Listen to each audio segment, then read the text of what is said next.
قاری محمد حنیف صاحب ملتانی رحمۃ اللہ علیہ سیدنا خالد بن ولید رضی اللہ تعالیٰ عنہ کے موضوع پر کراچی میں خطاب فرما رہے ہیں، سماعت فرمائیں۔ شکریہ۔ وَأَزْوَاجِهِ وَذُرِّيَّاتِهِ وَبَارَكَ وَسَلَّمَ تَسْلِيمًا كَثِيرًا أما بعد فأعوذ بالله السميع العليم من الشيطان الرجيم بسم الله الرحمن الرحيم إذا جاء نصر الله والفتح ورأيت الناس يدخلون في دين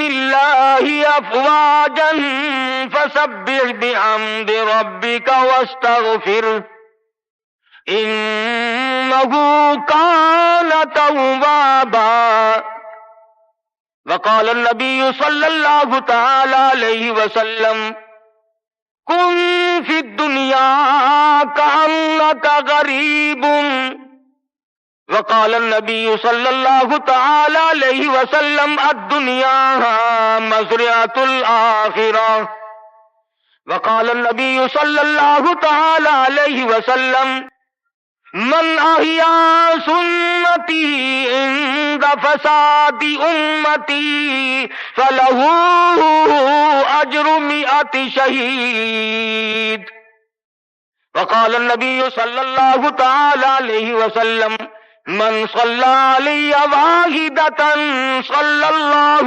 علیہ 10 مرات صدق اللہ مولانا العلی العظیم وصدق رسولہ النبی الکریم ونحن على ذلك لمن الشاہدین والشاکرین والحمد للہ رب العالمین۔ محترم بزرگوں، عزیز دوستوں، حضرت محمد الرسول اللہ صلی اللہ تعالی علیہ وسلم کی تشریف آوری تھی۔ آپ نے تشریف لا کر دنیا بنی نو انسان کو امن کا پیغام دیا، راست بازی کا سبق پڑھایا، حق و صداقت کا درس دیا، اور انہیں یہ بتلایا کہ میں اللہ تبارک و تعالی کی طرف سے نبی بن کر آیا ہوں تمہاری رہنمائی کے لیے۔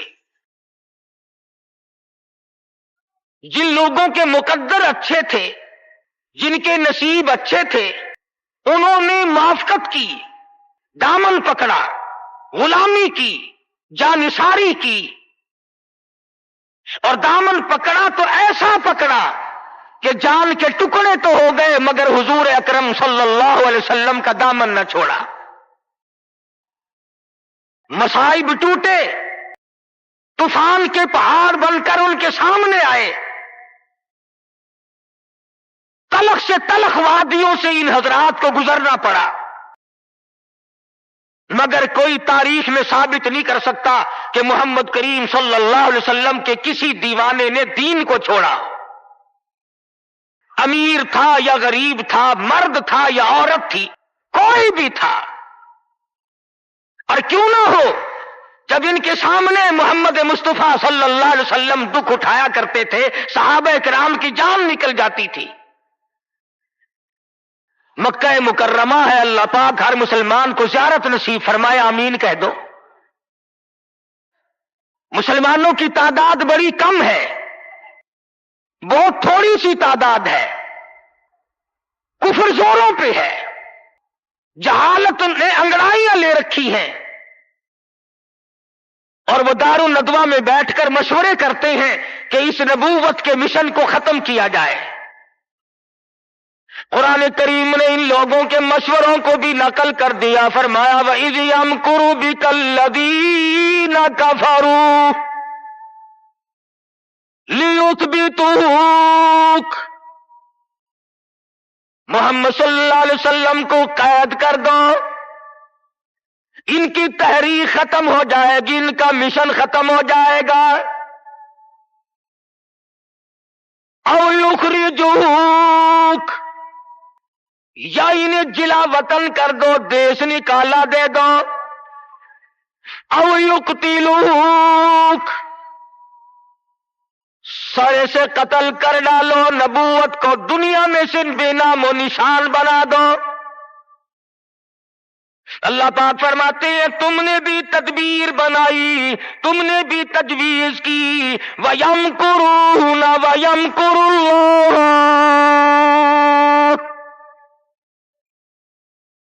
تم نے بھی تجویز بنائی، تم نے بھی پروگرام بنایا، تم نے مشورے کیے میرے نبی کو ختم کرنے کے، تم ختم کرنے کے پروگرام بناؤ، میں حفاظت کا پروگرام بنائے بیٹھا ہوں۔ واللہ خیر الماکرین، پھر دیکھیں گے کس کی تجویز کارگر ہے، کون آگے نکلتا ہے۔ یہ مارنے کے درپے ہیں، یہ ختم کرنے کے درپے ہیں، یہ مٹانا چاہتے ہیں، اور اللہ کریم کے سامنے ادھر مدنی کریم صلی اللہ علیہ وسلم ساری رات سجدے فرماتے ہیں۔ سیدہ عائشہ صدیقہ رضی اللہ تعالیٰ عنہ فرماتی ہیں میں سوئی ہوئی تھی، اچانک میری آنکھ کھلی، آپ کا سر سجدے میں ہے، اتنے رو رو کر دعائیں کرتے ہیں، اس قدر آزاری کی، اس قدر عاجزی فرمائی، آپ کا سانس گھٹنے لگا۔ عائشہ صدیقہ فرماتی ہیں میں کلیجے کو پکڑ کر بیٹھ گئی، کہیں آج میں بیوہ تو نہیں ہو جاؤں گی۔ دعائیں مانگتے ہیں میرے پروردگار میری امت کو معاف کر دے، میری امت کو بخش دے۔ آواز آتی ہے او میرے کالی کملی والے، او محبوب رویا نہ کر، اتنا پریشان نہ ہوا کر۔ وما کان اللہ لیعذبہم وانت فیہم وما کان اللہ معذبہم وہم یستغفرون۔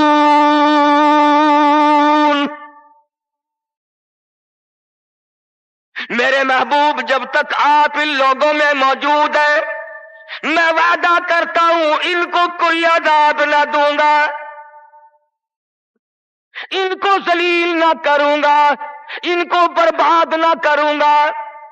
اور میرے پروردگار موت تو برحق ہے، موت تو سب کی آئے گی، میں تو یہ وعدہ چاہتا ہوں میرے بعد کی آنے والی، میں جب پردہ کر جاؤں، جب میں رخصت ہو جاؤں، میرے بعد میں جو امت بچے اس کو بھی عذاب نہ دے۔ آواز آئی محبوب تیرے آنسو مجھ سے دیکھے نہیں جاتے۔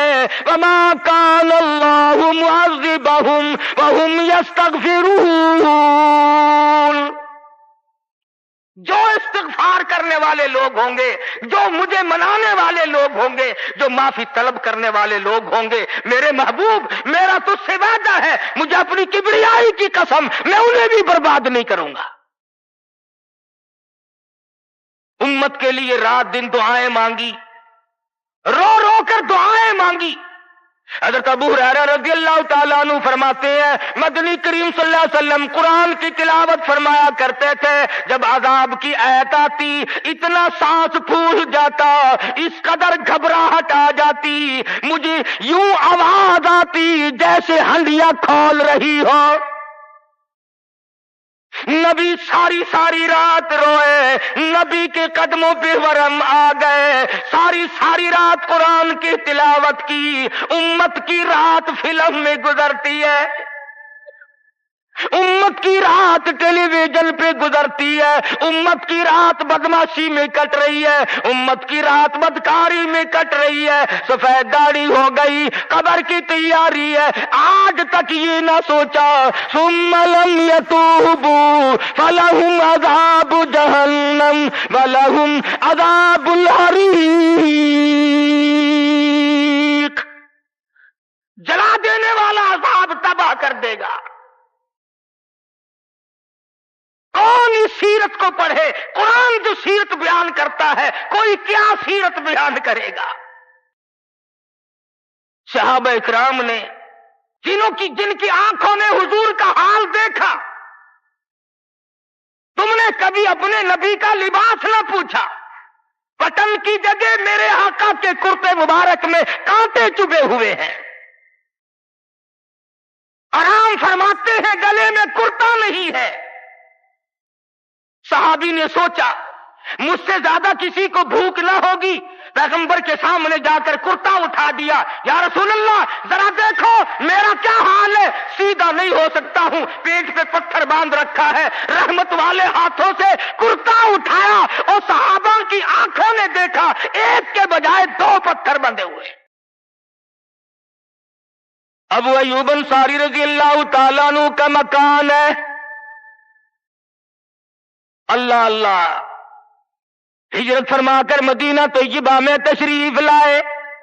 ہر کوئی چاہتا ہے میرے دروازے پہ قیام ہو، مجھے یہ سعادت ملے، امام الانبیاء میرے مہمان بنے۔ مدینے میں پہنچے، سب نے تمناؤں کا اظہار کیا، اپنی خواہشات کا اظہار کیا۔ صحابہ رو رہے ہیں، اے کاش یہ دولت مجھے مل جائے۔ فرمایا چھوڑ دو، میری اونٹنی جہاں بیٹھ جائے گی میں وہیں ٹھہروں گا، میں وہیں کا مہمان بنوں گا۔ جن گھروں میں بسترے تھے، جن گھروں میں کھانے تھے، جن گھروں میں اہتمام تھا، انتظام تھا، اونٹنی چلتی گئی چلتی گئی چلتی گئی، ابو ایوب انصاری کے دروازے پہ جا کے بیٹھ گئی۔ ابو ایوب انصاری کے گھر میں 3 دن کا پہلے سے فاقہ ہے۔ اور مسلمان تو آج مہمان بھی بڑے آدمی کا بن کے راضی ہے، بیٹی دینے کے لیے بڑے آدمی ڈھونڈتا پھرتا ہے، لڑکے کے لیے دلہن تلاش کرنے کے لیے بڑے آدمی ڈھونڈتا پھرتا ہے، رشتے ناتوں کے لیے بڑے بڑے تلاش کرتا ہے۔ ہر مقام پہ تیری بڑوں پہ نظر ہے، تو غریب پہ نظر ڈالنا چھوڑ گیا۔ مدنی کریم صلی اللہ تعالی علیہ وسلم کا مدینے میں قیام ہے، اللہ کے حکم سے قیام ہے۔ اللہ میاں نے ٹھہرایا، ابو ایوب انصاری کے مہمان بنایا، جس گھر میں 3 دن کا پہلے سے فاقہ موجود ہے۔ عرض کرنے لگا میرے آقا آپ اوپر قیام فرمائیں گے یا نیچے قیام فرمائیں گے؟ فرمایا ہمیں آنے جانے میں تکلیف ہوگی، ہم اوپر نہیں جاتے، ہم نیچے رہیں گے، بال بچوں کو اوپر لے جاؤ۔ نبی ابو ایوب انصاری رضی اللہ تعالی عنہ کے بال بچوں سے اعتراض فرماتے ہیں اوپر چلے جاؤ، ہم نیچے ٹھہریں گے تاکہ پردہ کرانے میں بار بار ہمیں تکلیف نہ اٹھانی پڑے۔ اور نبی اپنے امتی کی بیوی کی عزت کو، آبرو کو کتنا عزیز رکھتا ہے، اور آج مسلمان جو ہے وہ سڑکوں پہ گھسیٹے پھرتا ہے۔ کافی دنوں کی بات ہے، ایک آدمی مجھے ملا، میں نے اخبار، میں روز تو پڑھتا نہیں، اخبار کیا کریں گے، اور میں تمہیں کہتا ہوں یہ تمہارا اخبار پڑھ کر سکھ مسلمان بنے گا؟ یہ تمہارا اخبار پڑھ کر چوڑا چمار ہندوستان کا بنیا اور ہندو وہ اسلام لائے گا؟ میں ابھی 80 میں جب ہندوستان گیا، پٹیالے شہر میں ظہر کی نماز جب میں پڑھ کے نکلنے لگا، ایک عورت نے میرا یہاں سے ہاتھ پکڑا اور کہنے لگی مولوی تو پاکستان سے آیا؟ میں نے کہا ہاں بہن پاکستان سے آیا ہوں۔ رو پڑی اور کہنے لگی وہ محمد ابن قاسم کب آئے گا؟ تم سارے مر گئے، سید کی بیٹی ہو، سکھ کے گھر میں 34 برس ہو گئے خنزیر کھاتے ہوئے، اور کب چھڑاؤ گے؟